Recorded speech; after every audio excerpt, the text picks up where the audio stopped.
Welcome. Thank you so much for being with us tonight. My name is Ann Yuri, And I'm Kurt.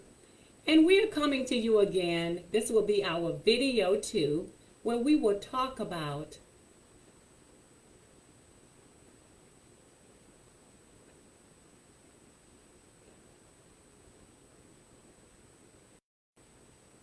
just one moment. We're having video difficulties.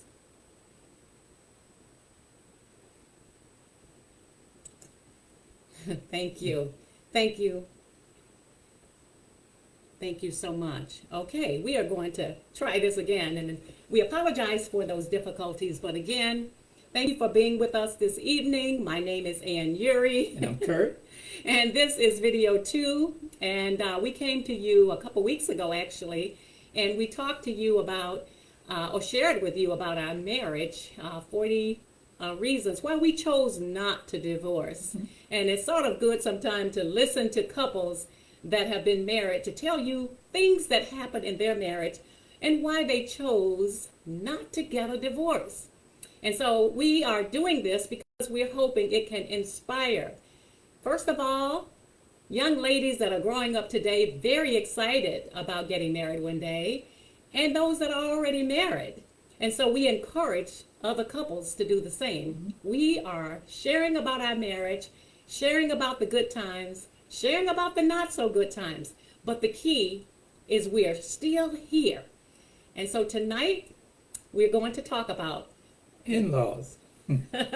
They say in-laws. We sort of are coming off of video 1. If you did not get an opportunity to see it, we do encourage you to look at video 1, and it is 40 reasons why we chose not to divorce, okay? And you can get that on YouTube. You can get that just going into your Google search, and you'll find us out there someplace.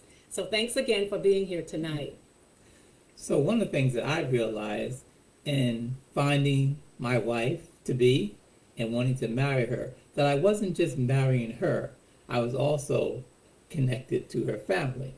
And that's one thing I think when people are getting married, many times they meet their spouses' parents at the wedding. It happens so easy today. And so even though you are not marrying the in-laws, but they play a key role in that relationship. So what we're going to do tonight is just sort of share with you how we have managed, looking back a little bit, because, you know, we started out with a bumpy marriage on our wedding day. And my mother-in-law shared with us that this marriage, she would not allow it to continue even after we left the church. So my husband and I had to think of ways that we could connect with his mother, because it is his mother. She did not choose to have a relationship with me, but we had to find a way that he still could have some connections with her. So let's hear him share his thoughts. First of all, I had to recognize the fact that I wasn't marrying my mom and that I did choose someone that I truly wanted to marry. And so any kind of arrangement that was going to be made, any kind of adjustment had to be made between the two of us first. We had to come together and decide how we were going to make this work, if it was going to work at all. And that wasn't an easy thing to do, because think about it, ladies, you're getting married and you're wanting to include his family as well as your family. We want us all to be one happy family. And you don't ever think that you're going to live 40 years into a marriage in a divided family relationships. And it didn't really, it created a problem from day one, but after the children came, and we'll talk about them in another video, that is when we realized that it was definitely a divided relationship. And it got complicated. And it got very complicated. And one day our daughter came to us, and she was in tears, and she asked, "Mom, Dad, why is it that we don't have a close relationship with Dad's family? Why is it that it seems as though you don't have that same enthusiasm?" You know, they can see the stress that's in the household when families are not connected into a relationship with the other side, but yet they might have a very, very good relationship with one side of the family. Now, with in-laws, sometimes you have situations where one part of the family accepts you and the other part doesn't, or none of the family on either side accepts you. But either way, the first thing you have to establish is what's best for the two of you, because you are the two that get married. And what I found is that communications became a very important tool in trying to make this work out right. And sometimes we don't think about that in a relationship, the role that in-laws play. But I think if we as, definitely as married couples that have went through some of these issues, that we can sort of start talking about it. It is not a hush-hush issue. It is something to say to someone, you know what, I'm really having a difficult time getting along with my father-in-law, getting along with my mother-in-law. And sometimes people can give you some great suggestions on things that you can do. And we're hoping that as we tell our story tonight, that some of these suggestions will come back and help someone. Now, to start off with, my mother was an outgoing person. She loved to do things. Oh, and yeah. that's the way she's always been. Yes. So, what happened? After the marriage, Mom came knocking or calling, and she wanted to go out and shop with me. She wanted me to take her shopping, or she wanted to go to a movie or a show. And before even as much as I love my mom and want to do these things because I've always done them with her, I had to realize that I was married to this woman. And before I could really feel comfortable in doing those things, I had to make sure it was going to be something that she felt comfortable with. So we talked about it a lot. And as my husband said, mom definitely was a very outgoing person. She loved to do wonderful things on the outside. She loved nature. But she wanted to do those things with her son. She did not, she was not excited about, is Ann coming? You know, as if I was maybe the neighbor across the street. Is she going to be coming? It was so interesting because we loved going to movies as a family, and even when we would go to a movie theater, we would always do this right around the holiday. Mm-hmm. And my mother would be right there next to her son, holding his hand, walking into the movie, holding his hand, and I'm walking, of course, behind. Now, some people would say, well, that's not such a big deal. We've got kids and we want to walk and make sure we're holding our kids' hands anyway. What's wrong with him holding his mother's hand or his mom holding his hand? But it was the way it was with anything. It was, if we went shopping, that is exactly what happened. And so that's really when it began to be a problem, is she was literally excluding me out of things. It was her way of saying this person doesn't exist. It's not that she carried on conversations with me. She carried on her conversations with her son. So it created a problem. So even though I would talk to my mom and tell her the things that I'd want her to do, it really got down to me showing her how I wanted things to be. And by that I mean that after communicating with my wife, there were times that I wouldn't go out with my mom and do those things because my wife wasn't feeling comfortable or secure. So the times that we did it had to be times that my wife felt comfortable doing it, or I just wouldn't do it at all. So we decided we wanted to do something about that. My husband and I decided we were going to take both in-laws, his parents and our parents, on a vacation with us to Florida. We were able to go to Florida every year taking our children, and this particular year we said we're going to take our parents. And they were really excited about going and everything. And you have this imagination that, hey, you get a person in the right environment and everybody gets along like a happy family. Yeah. But that wasn't the case at all. After about the second day in Florida, my mom and my mother-in-law was at it. My mom was fed up with the way my mother-in-law was treating me, excluding me, and my mom tried to talk with her. And my mother-in-law did not want to hear it. And so back and forth, it just got to be something that was very unpleasant for us. And we realized that probably wasn't the best thing to do. Yeah. And when those things didn't work out, we still had to come back together and realize that even though they're not getting along, we had to get along. And our relationship was number one in terms of importance. So we had to make sure that we didn't lose ground, and our relationship after that fell out the window. And as we shared in an earlier video, we tried to stick to what our pastor had told us on our wedding day. We can still hear him talking to us in that back room with the probably most serious expression on his face. He says, "You're going to have trouble in this marriage." And he said, if your husband, speaking to my husband, if he doesn't make a stand, he said, you got a mother's love for her son.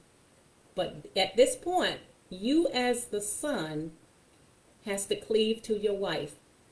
And even in the midst of all of the things we were going through, not when she would call on the phone, I would answer the phone would turn into, "Can I speak to Kervin?" She called him Kervin.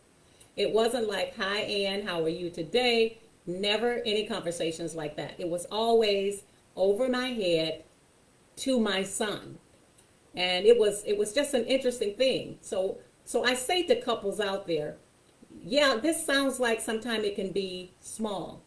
But if we would not have come into this marriage for the full haul of things, we came in for it just what the word says in our vows, unto death do us part. Mm-hmm.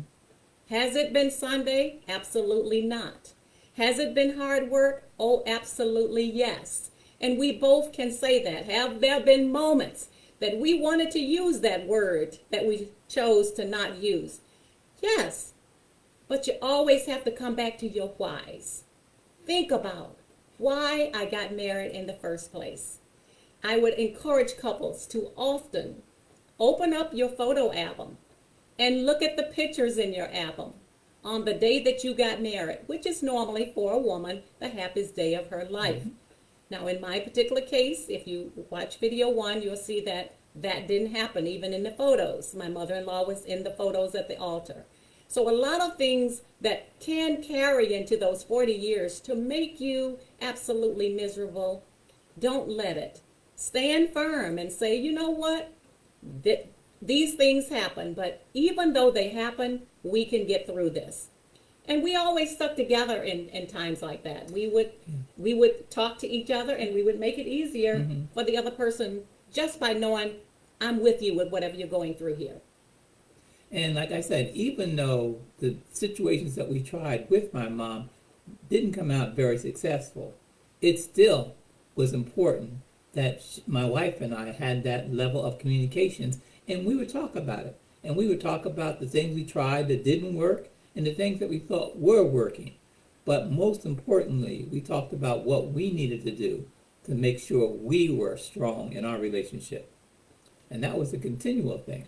So during the holidays is the normal time that we would invite his mom, my mother-in-law, over. She would always come over for Thanksgiving. She would come over for Christmas dinner.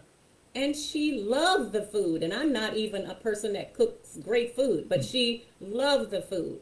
She would not say good meal. She would not say bad meal. She would not say anything, but she would eat. And she would not even ask for a second helping. So you would say things such as, Mom, would you like to have more cake? And she would say, mm-hmm. And it was such an interesting thing because I have tried over these 40 years to think of something my mother-in-law said to me or a conversation, and I could not think of one. Her conversations was always about her son. You know, if she said something, she was speaking of her son. She loved her son, and there's definitely nothing wrong with that. So we have to learn in marriage to turn negative things into positive things. That truly was one of the areas my husband and I, if we would have allowed it to take control, that it could have been on either side, that the person could call it quits, but we didn't. And my mother-in-law passed away about 5 years ago. And it has become something that we want to share our story because it heals us when we are able to talk about it. It takes us to another level that even it can be humorous, that we can even laugh about it. And I'm hoping that you can see the seriousness of these type of things. We've ran into couples when they have said, I don't get along with my in-laws. And it's really has created a problem. Sometimes they're separated. That is not to say we could not have went through that same thing. But we're just saying, try to find your why in the midst of all the storms that we go through in this life. Yep. You know, when I look back on my mom and how she treated my wife, I was very sad about that. But I can say that those challenges made me make a stand on what kind of relationship I wanted to have and who I was having a relationship with. And even though I wasn't as successful with relationship with my mom fully embracing my wife, she saw the example of what a relationship is all about between the two people that marry each other. And that's what we try to continue, even though she wouldn't necessarily do the things that we wanted her to do in terms of embracing both of us. She was able to see the example that we set. And those challenges, I believe, have made us stronger in our marriage. Absolutely, absolutely. So we leave this with you today. If you want to keep it with a very brief statement on each one of these issues that we deal with, is think about marriage. Think deep about marriage before you decide to get married. And it's good sometimes, instead of thinking about all of the hoopla, is to sit and say, you know what? These are reasons why people have chosen to get a divorce in their marriage. And ask yourself, would I be strong enough if I had to go through these type of things to stay in my marriage? Because it might mean you're not ready for marriage. Marriage is not something that when you get to a hurdle that you decide I don't want to jump. It is something that you figure together, and God has given you as a couple the ability to withstand anything in your marriage. It really has. It does mean you have to work a little bit harder sometimes with some things than others. But think about those things, and then when you get into your marriage, you will have a strong foundation of whys. These are my reasons I'm here. First of all, I love the person that I'm marrying. Can I make the commitment to death do us part? That's a hard one to swallow, and I know it is. But can I make that commitment? But the strongest tie will be that commitment you make in your covenant to God. And so think about those things. If you throw those out and say, I don't need any of these things, I would say stay in the marriage 5 years and give us a call, and we'll have something to talk about. But keep it faithful, keep it strong, and you can withstand anything in your relationship with one another. Coming together is an important ingredient with overcoming the hurdles. And one of the things I realized too, it doesn't matter whose in-law is causing the problem, but the person that needs to communicate to that in-law is not the person that's being victimized, it's the other person. So in my case, if there was anything said to my mom, I was the one that had to say it. I couldn't expect my wife to tell her things that she was feeling in it, and my mother to understand it. My wife had to talk to me, and I had to make the communications to my mother. And if it was vice versa, if I was being victimized, then I would have to share those things with my wife, and she would have to talk to her parents about whatever issues we were concerned about. And that seemed to work better, if nothing else. And I see some of you in the chat, and I want to let you know I see you, and I thank you for being here to support us, because that is what it will take, is for people to just hear the message, and that's all my husband and I are expecting, and I appreciate it. I can say I love you for just being here tonight, and for those people that will see it later, we just want to let you know that we are going to walk through these 40 years, and it's going to touch a lot of people. Some will be married people, some will be children, because we're going to get into raising kids. And we're going to get into probably every area of marriage that you can even think of that have touched us in one way or another. Mhm. And it only makes us stronger. So, you want to end on a note, honey? I think this is just the beginning of a journey that we love to share with you. I can hardly wait to talk to you about our next topic, and that's really going to be a doozy. So tune in for our next one. Thank you so much, and we will be talking to you really soon. Have a wonderful evening. We'll Thank see you.